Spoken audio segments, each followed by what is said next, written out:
مع فارس السينما المصرية أحمد مظهر. بس قبل ما نحكي الحكاية رجاء الاشتراك في القناة وعمل لايك وشير، وكمان ما تنساش تفعل زر الجرس ليصلك كل جديد.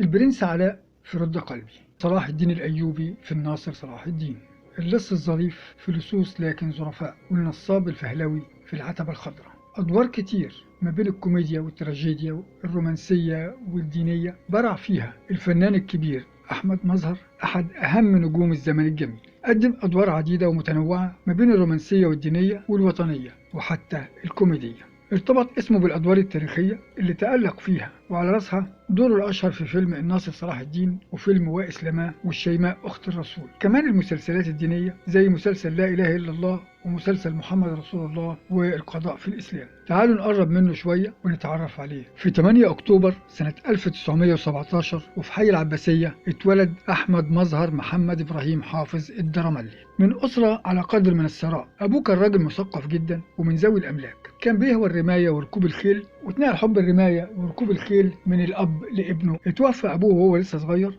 دخل مدرسة ابتدائية في الزيتون وحصل على الثانوية العامة من المدرسة السعدية، وبعد كده التحق بالكلية الحربية. كان من صغره بيحب يسمع الأغاني والألحان، خصوصا أغاني عبد الوهاب وأم كلثوم، وكان شاب رياضي عاشق الملاكمة والفروسية اللي حبها بسبب تأثير والده. اتخرج من الكلية الحربية سنة 1938 في نفس السنة ونفس الدفعة اللي اتخرج فيها الرئيسين الراحلين جمال عبد الناصر وأنور السادات. اشترك في حرب فلسطين سنة 1948 ودخل تنظيم الضباط الأحرار عن طريق أنور السادات اللي كان زميله في سلاح المشاة. السادات كان دايما بيتكلموا عن أحوال البلد لحد ما اقتنع وانضم للضباط الأحرار ضمن مجموعة أنور السادات. بسبب براعته في ركوب الخيل عرض عليه أخو مراته المنتج والمخرج إبراهيم عز الدين إنه يمثل دور أبو جهل في فيلم ظهور الإسلام، لكن كان لازم ياخد موافقة القوات المسلحة بصفته ضابط في الجيش، وفعلا أخذ تصريح من القوات المسلحة ومثل الدور ده. التجربة دي سابت أثر بالغ جدا في نفسه، لأن الموضوع عجبه، خصوصا إنه أدى دور بيتقنه أساسا وهو ركوب الخيل. كان منتظر أي دور يسند إليه، لكن انتظاره طال 5 سنين كاملة من سنة 1951 لسنة 1956. في خلال الفترة دي قامت ثورة 23 يوليو وترقى أحمد مظهر ووصل لرتبة عقيد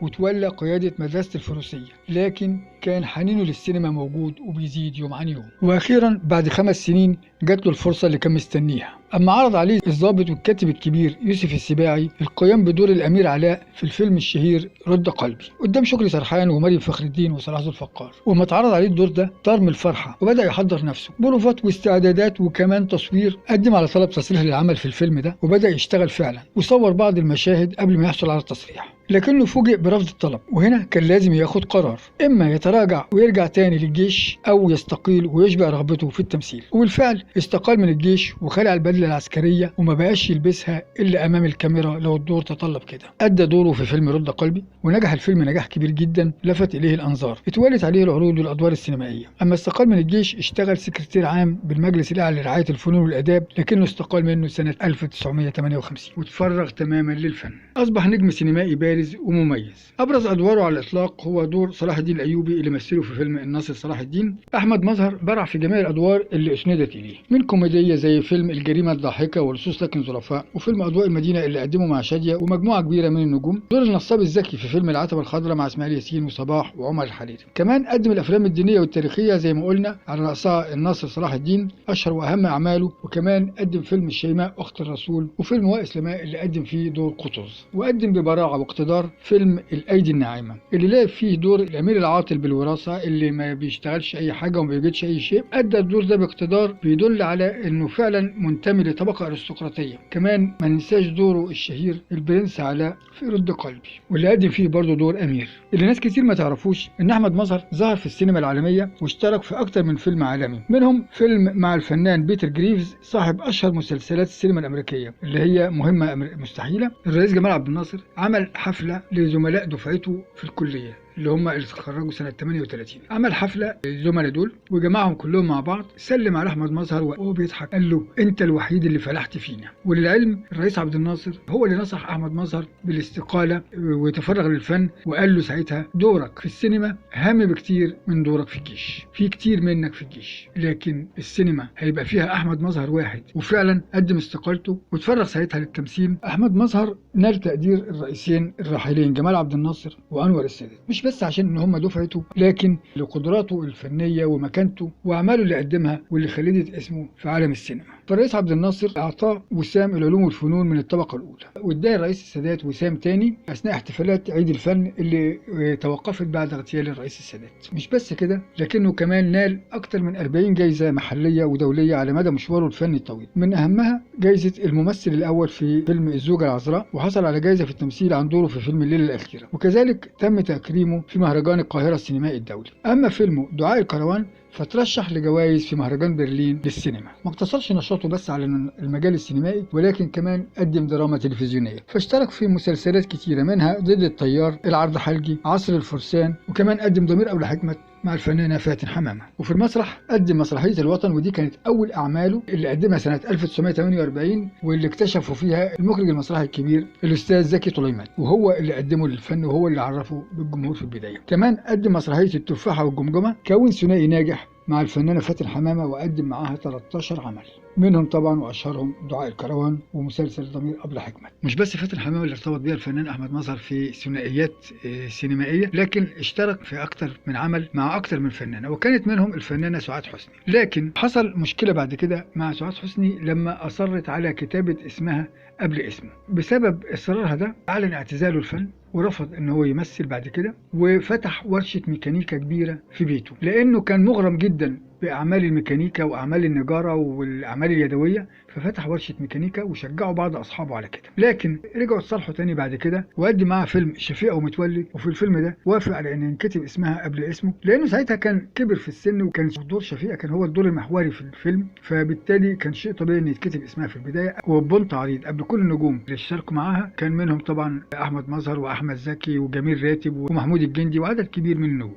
قلنا ان اهم ادواره كان فيلم الناصر صلاح الدين اللي قدمه سنة 1963، حجز لنفسه مكانة كبيرة بين نجوم الصف الأول في السينما. الغريب لما اتعرض عليه الفيلم ده في البداية رفضه، كان المفروض إن الفنان عز الدين ذو الفقار هو اللي هيخرج الفيلم ده، وعرض عليه الفيلم رفضه، لأنه كان فاكر إن هيكون دوره دور ثانوي، وإن البطل هيكون ريتشارد قلب الأسد اللي جسده الفنان حمدي جيس، ورجع العربون تاني، فأسند الدور لرشدي أباظة. لكن أما أي عز الدين ذو الفقار فأسند إخراجه للمخرج الكبير يوسف شاهين، فأصر على الاستعانة بأحمد مظهر. لكن يوسف شاهين قال إنه اختار أحمد مظهر مش لقدراته الفنية، ولكن عشان بيعرف يركب خيل. العبارة دي زعلت أحمد مظهر جدا من يوسف شاهين، لأنه اعتبره بيشكك في قدراته الفنية أو بيقلل منها، ورفض إنه يتعامل معاه بعد كده نهائيا. والحقيقة إن يوسف شاهين كان له سقطات كتير أو فلتات لسان كتيرة خسرته أو أفقدته التعامل مع عدد كبير من النجوم. أحمد مظهر ما اقتصرش نشاطه السينمائي على التمثيل فقط، لكنه كمان مارس تجربة الكتابة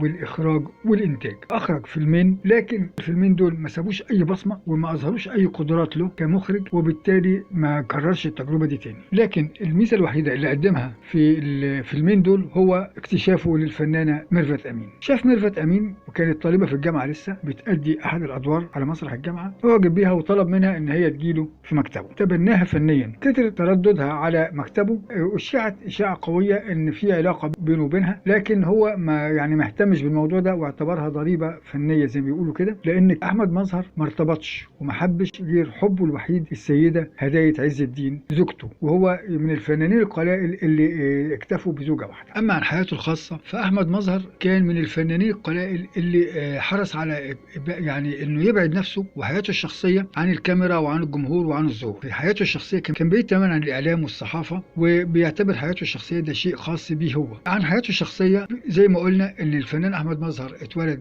لأب مثقف وعلى قدر من الثراء، له أخت واحدة غير شقيقة اللي هي الفنانة فاطمة مظهر، اللي دخلت الفن غصب عنه، يعني هو ما كانش عايز إن هي تمثل، وافق بعد إلحاح منها وبشروط خاصة، وفعلا هي خاضت تجربة التمثيل في أكتر من عمل، وبعد كده اعتزلت الفن وتركت المجال الفني خالص. كان له أخ شقيق أصغر منه لكنه توفى قبل شهرته.